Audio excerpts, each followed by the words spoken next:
اگر ہمیں فکر ہو، راضی ہو غزالی ہو، کچھ ہاتھ نہیں آتا بے آہ سحرگائی، ہم رات کو بھی نہ سو سکیں، ہم دن کو بھی سوچیں کہ کیا وجہ تھی کہ آج وہاں پہ ظلم و ستم ہے، یہ ملک بھی خطرات میں ہے، اس کے ارد گرد بھی سازشیں ہو رہی ہے، اساتذہ نے بچانا ہے۔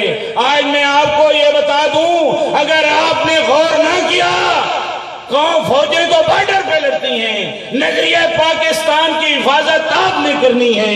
بڑی جنگ ہم نے لڑی کہ سارے پیپر لے لو، مطالعہ کرنا لو۔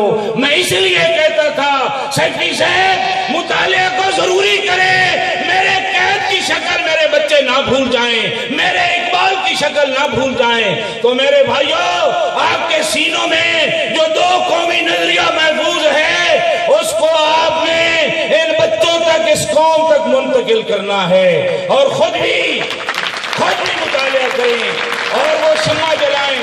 شکوہ ظلمت شب سے تو کہیں بہتر تھا، کاش اپنے حصے کی کوئی شمع جلاتے جاتے۔ چونکہ وقت بھی قلیل ہے، عزت مآب جناب سی او صاحب بھی بیٹھے ہیں، تو میں انہی الفاظ کے ساتھ، آپ نے نعرے ایسے نہیں لگانے کہ بس یہ سکول سنیں، کشمیر تک آواز جانی چاہیے۔ کشمیر بنے گا، کشمیر بنے گا، کشمیر کی آزادی تک جنگ رہے گی، کشمیر کی آزادی تک۔ یہ اساتذہ کرام ہاتھ آپ کی کیوں نہیں کھڑے ہوئے؟ کشمیر کی آزادی تک، انڈیا کی بربادی تک، کشمیر کی آزادی تک۔ Thank you.